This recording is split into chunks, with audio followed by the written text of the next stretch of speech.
This podcast, including all discussions and examples, is for informational purposes only and does not constitute professional advice. The views expressed in this podcast are solely those of the host and guests and do not necessarily reflect the official policy or position of any government agency or company.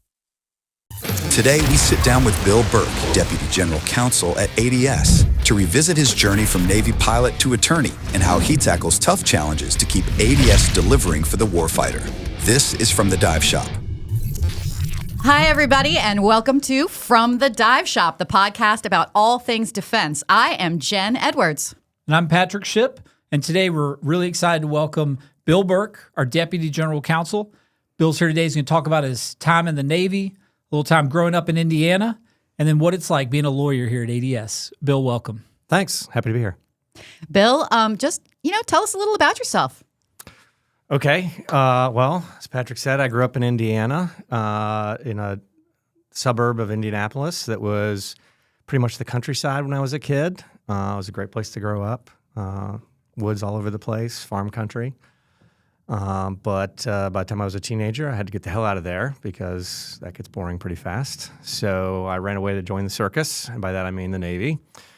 So I signed up to enlist in the Navy, but did well on the SATs, and so wound up after kind of a year in a penalty box in New Mexico, going to the Naval Academy. Hold, please. The penalty box in New Mexico? Yeah, I call it my year in prison on the moon. There's this program called the Naval Academy Foundation Program that is essentially they go and they find kids who are qualified for admission to the Naval Academy but don't quite make it. So they get like this list of almost made-its, and they reach out to them and offer them a scholarship to one of several schools around the country, prep schools mostly. The one I wound up going to is New Mexico Military Institute. And if you do well in that year and get a congressional nomination again, then you're pretty much guaranteed admission to the Naval I just Academy. want to tell you, I was envisioning some sort of a desert gulag situation, Spot on. not college. I mean, I wasn't thinking prep school. I was thinking, first of all, there's no water in New Mexico, so I'm not sure why the Navy sent you there. I really had a much more interesting view on it than prep school. Sorry. It was much closer to your original impression than a prep school. It's a military school. It's a very old school military school. They still had some hazing rituals. Yeah, rough you up a little bit. That some of the more publicly attended schools do not. So when I got to the Naval Academy and went through the sort of Washington Post vetted version of hazing, I was pretty comfortable with it. Excellent. And, when we talked last week, the Naval Academy is really where it all began for you, right? Yeah, because that's right. That's where you were born? That's right. I was at least allegedly the last person born at the Naval Academy Hospital. So the part of the Naval Academy called Hospital Point actually used to have a real hospital on it. And when I was born, the only patients were my mother and I guess eventually me. And the Navy had just started covering breast augmentation surgery, so there was a bunch of spouses. That's awesome. That's great. Getting their boobs done the Academy around my mom. Go to take care of that for folks. When I was born, It was they were a shutting different the place time. down around her. It was a different time. Yeah. So my dad got out of the Navy shortly after that. He was an instructor at the Academy, and he went to join a law firm in Indiana. So that's why I wound up growing up there. Okay. Yeah. So then you finally did get to the Academy. That's amazing. Kudos. Congratulations. Are you pushing any of your kids in that direction? Not really. I mean, it'd be great if they did because, A, it's free, and B, it's a great school and then takes you into an excellent career. But I found that when I was there, the kids that had the hardest time were the ones who were pushed by their families into it, especially the ones who found out it was not for them because they had that big sort of voltage between who they were and who they felt they were expected to be. So I'd be very happy if one of my kids were to do it of their own volition, but I'd never push them to do it. And so when you got there, what was your course of study? What were you doing besides taking laps on that parade field? So my plan was to be an astronaut, which lasted until I hit a course called three-dimensional vector calculus. Okay. And my major changed very shortly after that from aerospace engineering to political science. Okay. Because I found out you can major in poli-sci and still fly. From rocket science to political science. Yeah. I like to say I got a BS in poli-sci, which is pretty appropriate. Right. So wound up doing political science, which basically meant I read the newspaper a whole lot, which was a lot of fun. And I did okay, well enough to get designated as a pilot, which was what I wanted to do. So that What'd you worked fly? out really well. I flew the MH-60 Sierra Nighthawk, which is the Navy's version of the Black Hawk. It was a lot of fun to fly it. Was that your first choice? Was that where you went in initially, or were you looking at fixed wing aircraft? Was it always rotary wing? Were you thinking mixing it up? I always thought rotary wing was going to be the way to go for me, but the thing that convinced me most that I belonged in that was in flight school. You get to do some solo flights. Even if you become a helicopter pilot, you learn how to fly an airplane first. And I learned pretty quickly that I needed to have somebody else up there with me to make sure I didn't screw things up. For example, on one of my solo flights, everything went fine. I did the landings. I'm flying back to the home airfield, and the darn plane just wouldn't go as fast as I thought it would go.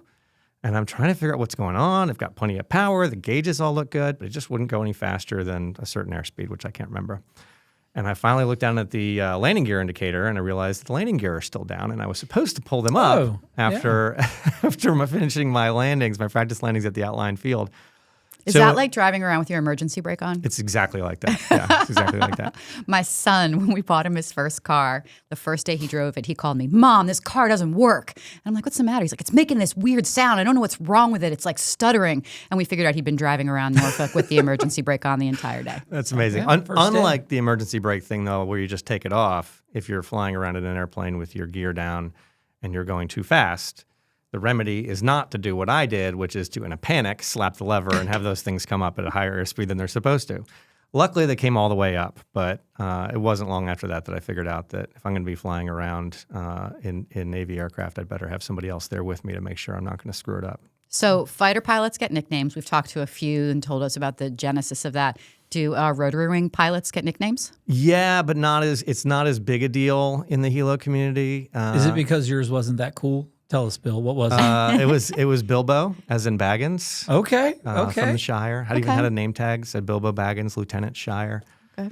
Yeah. That tracks. Yeah. Yeah, fun, man. Fun. So MH-60s, I guess you went out to the fleet. Mm-hmm. Can you talk to us a little bit about like that experience? Where were you flying? What did you get to do? Sure. Share us a really good juicy sea story. Yeah. Okay, Yeah. I'll try. So the Nighthawk at the time was like a overpowered flying pickup truck because it was designed to have all the bells and whistles that it has now, like weapon systems and a FLIR pod. It didn't have any of that when I was flying it. So that meant that it had way more power than it needed, which meant we could do a lot of fun things with it. The Navy got that aircraft. The Army was going to acquire it and then decided not to. And then the special operations community wanted the Navy to get it because it's got the two barn doors. Most Navy helicopters up to that point only had one. So for insertion extraction type work, it's a lot better than all the other Navy aircraft for that reason. So we did a lot of practicing for that kind of thing, which was a lot of fun, getting to do insertion extraction type training in confined landing zones or on top of buildings, doing fast roping and parachute training, that sort of thing. It was really cool. Operationally, though, that type of squadron really just does two missions. One is essentially a cargo logistics support mission. So that's carrying internal cargo around the ships, passengers, that sort of thing. Doing external cargo, VRT-REP, vertical replenishment, which is one of the most fun things you can do in an aircraft. That's where, no kidding, you've got a load hanging beneath the aircraft. So you come in and there's a dude under there with a hook and he brings it up and hooks it onto the bottom of the helicopter, and then you lift it up and fly it over to the next ship and lower it down and drop it off. Wow. Yeah, it's a lot of fun. Like the claw game. Yeah. Like the claw game at the arcade. Yeah. But hopefully a little bit higher level of success. It's about like $30 million worth of Right, equipment You going pretty on much there. get it every time. So, yeah. But, yeah, you got to try and go really fast, and it's a really dynamic environment because you've got two afloat platforms that are moving in 6 different directions at a time. Often it's at night. So that was really challenging and really fun type of flying. And then the other thing that those squadrons do, this is the Helicopter Sea Combat Squadrons, HSC, is the search and rescue mission for the big deck amphibious ships. So when the Marines are flying, there is a detachment of Navy helicopters that handle search and rescue support for them, which means mostly you're spending hours in what's called the starboard D, which is the right side of the ship, flying a D pattern, just kind of trying to preserve fuel, waiting for something bad to happen, which used to happen a lot more, but now that practices have really improved over the years and the aircraft technology has improved, you don't actually end up getting used all that often. So you spend a lot of time playing movie trivia and Just getting those hours. just getting to know each other really well. Yeah. Boring for the flyers, good for everyone else. Absolutely. Yeah, Yeah. absolutely. And then, so when we talked a little bit last week, we talked a little about you'd had some deployments to the Persian Gulf or to that area, Gulf of Aden. So had 2 flying deployments that both wound up in the area around the Horn of Africa. That's pirate country. Yeah, Pirate seas, I should say. Yeah. Pirate seas. Did some counter piracy missions, which a lot of that involved flying around, doing kind of patrol type things. It was mostly a presence mission so that the pirates would know we were there. So no sword fights. Unfortunately, no sword fights. But, these pirates, they, I don't know, it conjures the image, right, of Sure. real pirates. But what these are is they're destitute fishermen who didn't have another way to live, right? So the presence mission, I don't know how well it worked, but we actually got to take a flight out to collect some photos on one of their camps one time, which was pretty exciting. We were sent, so the ship had to stay out of the view of the shore, so it was about 60 or 70 miles away from their camp, which meant that we were way over the horizon from the ship. It was just one helicopter, me and my crew. And I guess the main fun part was, like I said, the helicopter was designed to have all these bells and whistles on it, but it didn't. But a lot of people in the fleet didn't know that at the time. So there was this belief that the 60 Sierra had the ability to go fly over this thing and take lots of high-resolution photos with the FLIR pod, but we didn't have it yet. So we got the order to go collect information on this camp. By the time it got to Lieutenant Burke, it was kind of too late to say, but we don't have the ability to do that. So we found a photographer's mate from the ship who had a good enough camera and just put him back in the back of the helicopter and had the aircrew brief him on what to do if we crashed. And Man. away we He's went. like, this is not what I signed up for. Yeah, away we went with our little 9 mils and hoped we didn't get caught. And we flew out and, it was a little weird because we had to keep very close eye on the fuel state. We couldn't communicate with the ship unless we climbed up several thousand feet to get a line of sight to them because SATCOM was hit or miss. But yeah, we got some pretty good pictures and we all came back, so that was good.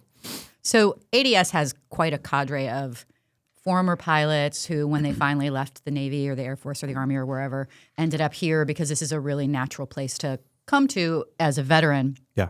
Somewhere in between, you went to law school. I did. So what is that pilot to law school? How did that come about? So when I was at the Naval Academy, it came out that I had a condition called supraventricular tachycardia, which means my heart sometimes freaks out, basically. And when that was revealed, I got rated not physically qualified to be a pilot, which was a bummer. I thought, I really wanted to be a pilot. But as it turned out, right down to the wire, there was a doc at Bethesda, Commander Mark Hagney, who I'll always remember, who figured out what was wrong with me and jumped through some serious hoops to squeeze me in ahead of the deadline to get me fixed in time to get a waiver to go be a pilot. And he did it literally within a couple of days of the deadline.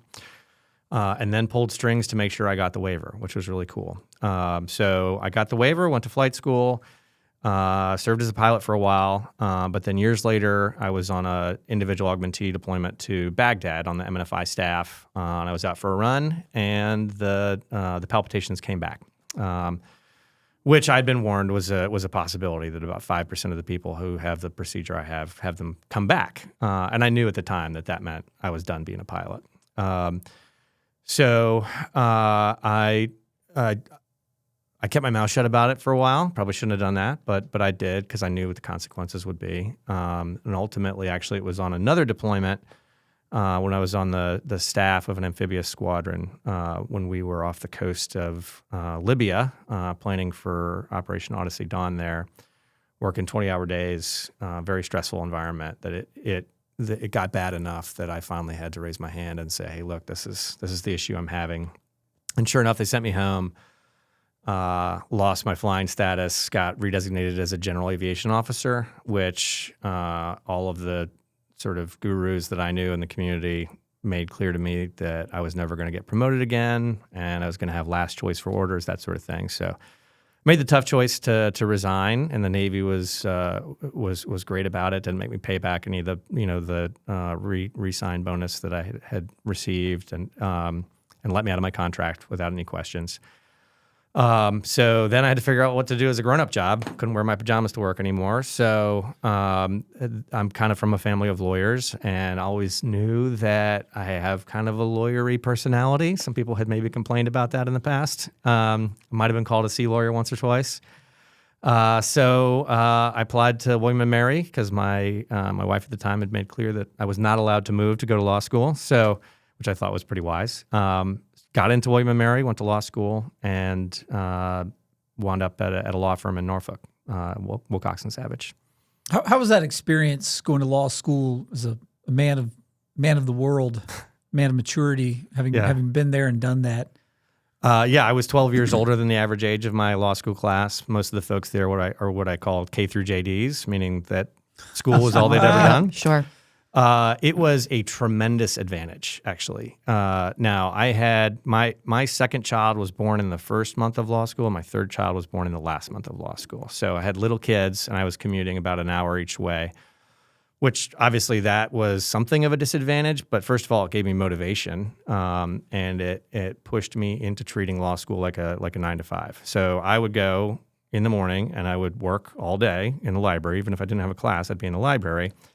And in the first, I thought I'm really disadvantaged here because these other folks, they can spend all day in the library. They can work so much more. But what I found was that they weren't doing that. Sure. They were in the library, but they were watching Netflix on their computer, right? I've thought about that a lot, that I always considered myself a lifelong learner until I took a class and then went, oh, no.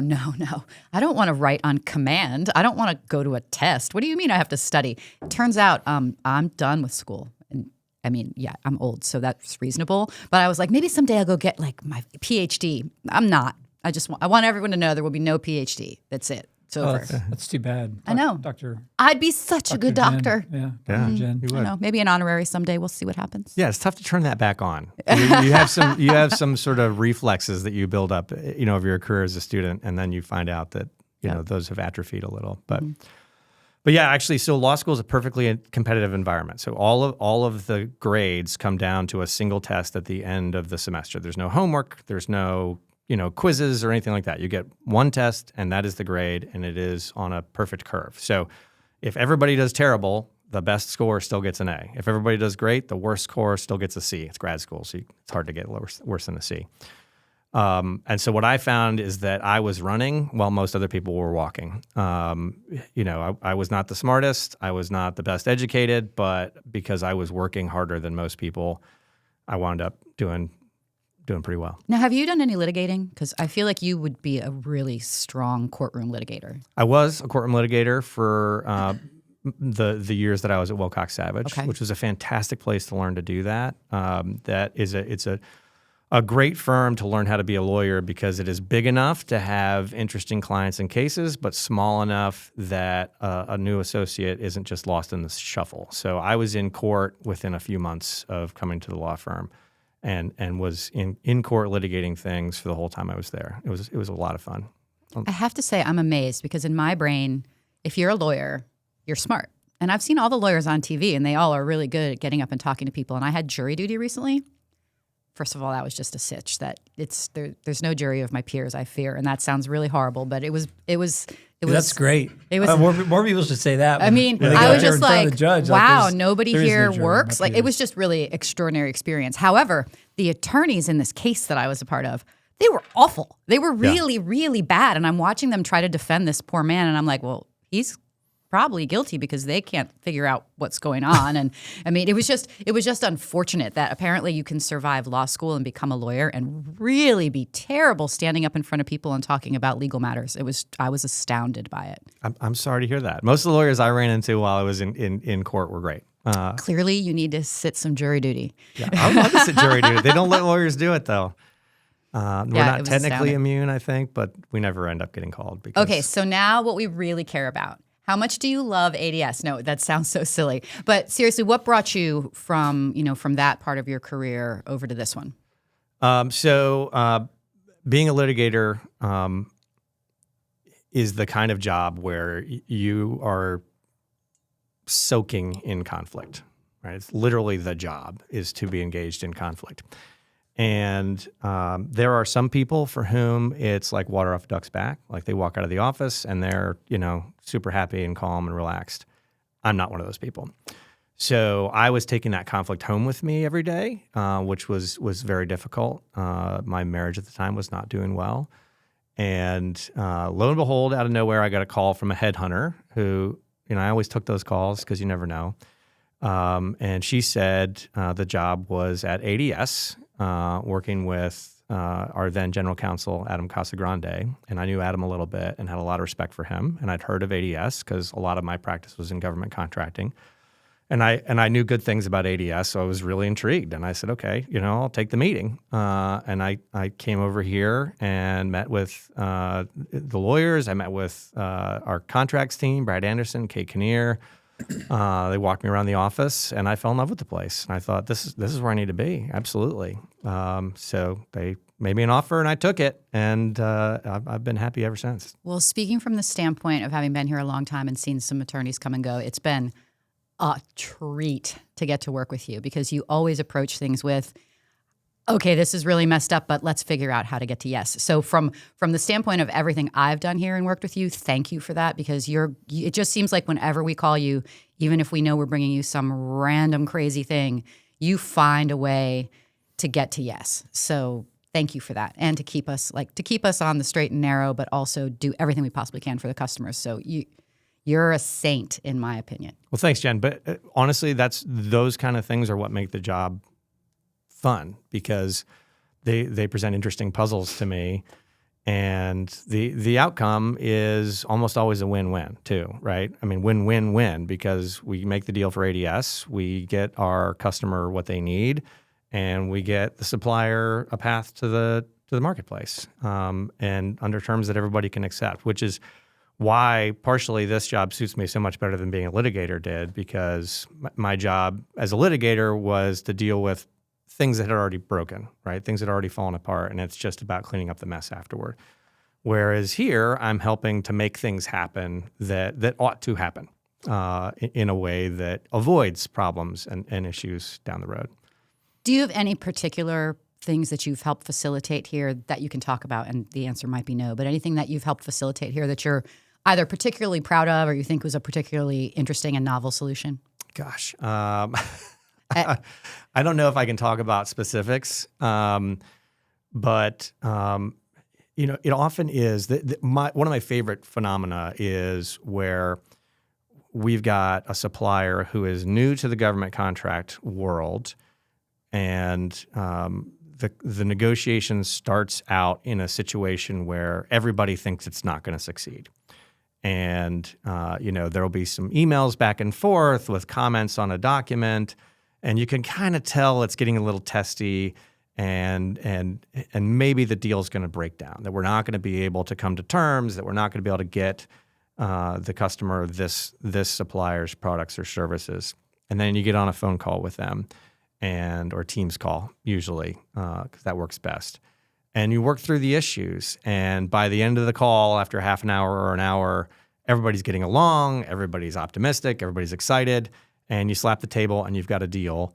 And 9 times out of 10, I never hear from those suppliers again because after that, we put a bow on that agreement, we put it on the shelf, and then it's just smooth sailing from then on, right? Which is great. I mean, I'd love to see them. Sometimes I run into them at like Warrior Expo or something like that. But that's always really rewarding to me because it means that we have dealt with all those issues and not in a way that leaves people unsatisfied, right? Because if you leave people unsatisfied, they keep coming back. If you can address all of the potential problems, all of the concerns up front, it's hard to do, it's challenging, but when you do that, it sticks.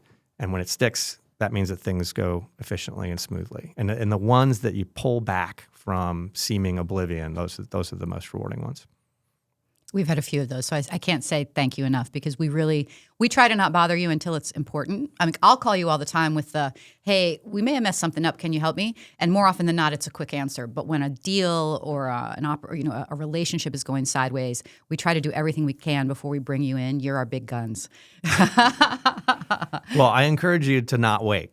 Pull me in, pull the rest of the legal team in. At the moment you start thinking that maybe we need some help, that's the moment you need to call. But we're happy to help. Yeah, and I think you make a real good point there, Bill. In my experience as a category manager, that first time you're dealing with a supplier or manufacturer, and they've maybe got some experience to no experience working with the federal government. It's almost like they're not even ready for it. They think it's going to be like any other transaction. It's like, no, it's the government. Yeah. It's a new way of transacting, and they're gonna help you. They want to help you. They want to get their stuff. They want their things to be successful. But at the same time, the government puts a lot on the contractor themselves. The person that holds the contract vehicle that you're going to run it through. There's it's a different kind of money getting moved around. It's one thing for you and I to have a thing that we're working on, but once the government gets involved and it's taxpayer money, there's a lot of pressure on. There's a reason why the stable of small businesses getting involved in government contracting is shrinking. Yeah. It's hard, and I regularly say to my team, if it were easy, everybody would do it. So we have a nice niche in that regard, that we have the ability to help bring these smaller, less experienced, or even larger manufacturers who just haven't operated in this space, to bring them in. I think it's just something really, really unique and really challenging. That's one of the low-key value adds that we bring. I think that doesn't get talked about enough. We are able to insulate our suppliers from some of that to a degree that a lot of prime contractors don't.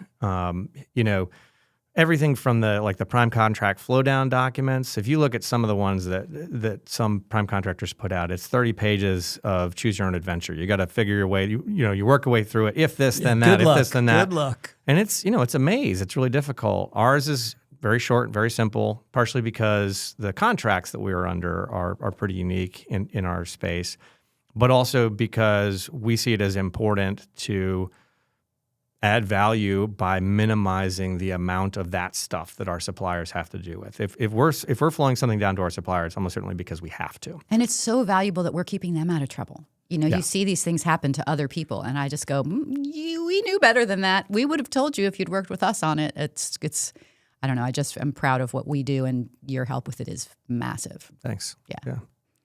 So, on the side, for fun things, what are some things that you do for fun? Because it's very possible that I may or may not be aware that both you and Patrick have a little bit of a theatrical background. Oh, okay. I don't have that in my notes. Yeah. Well, okay, maybe I'm wrong, but haven't you done a little bit of theater? I have, yeah. So my kids go to St. Patrick Catholic School, which has a really robust musical theater program. So I think it was about 10 years ago now. I was Daddy Warbucks. Was it that long ago? Yeah. That's awesome. Yeah. That's so I shaved my head, shaved my beard, and I was Daddy Warbucks for 4 shows. We sold out every single show. I sang solo on stage a whole lot more than I anticipated going into it. Glorious. Yeah. I had watched the movie version of Annie the night before, and I thought, I'll just go around shouting for an hour like Albert Finney does in the movie. But then I realized we were doing the Broadway version where Daddy Warbucks is on stage by himself singing some challenging songs. So the only way I got through that was to sit down with my guitar and play through note by note, because I don't really have an ear for music, every single song for months.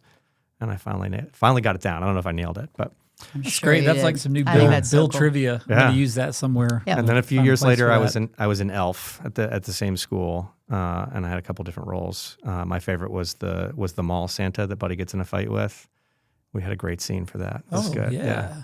Yeah. So, and then I'm also on the board for the Virginia Stage Company, which is a blast. And I guess this is probably going to air after Emma has already closed. So Yes. people should make sure that they get tickets to A Merry Little Christmas Carol and Sherlock Carol, which will be running in Rep. We pretty soon. saw Sherlock Carol last year. Really, seriously, I can't say enough about what a fun Christmas family experience that was. Yeah, it's amazing. And Virginia Stage Company, big ups. I love them. yeah, and the Wells Theater is amazing too. Yes. Yeah. Patrick hasn't been. No, I'm going to go. You Yeah. have, as a matter of fact. You saw me there this February. Oh, that was where Rudy Panties in a Twist? It was. Yeah. That was an eye opener. That was awesome. But it's a beautiful theater. yeah, It is, Yeah. yeah. Yeah. For sure. I'll have to get in there for those. What next? What do you mean? What next? What's next for you? What's next for me? Yeah. I'm going to keep working at ADS for a while, I think. Okay. Yeah. I mean, I'm not your boss, but I'm a yes on that. Okay, good. Cool. Well, Bill, we really appreciate you taking the time to meet with us today. I know you're busy, coming out of a meeting, probably going into a meeting after this. For him. But, we appreciate you taking the time and give us a little background on you, a little about what you do. Jen, what else you got? You want to say to the group, say to Bill? No, I've already gushed over how wonderful we think you are. So thanks so much for spending time with us today. I think that's it, right? Yeah, I think so. Well, listen, we hope you liked our interview with Bill Burke today. Be sure to hit that like and subscribe button down at the bottom. Send us your comments if there's someone you want to hear us talk to or topics you want us to talk to suppliers or customers about. Let us know. We definitely want that feedback. And if you're watching right now and you think you've got something to say and want to join us, we would love to have you on. Excellent. Yeah. Hey, I'm Patrick Shipp. And I'm Jen Edwards, and thanks for seeing us here from the Dive Shop.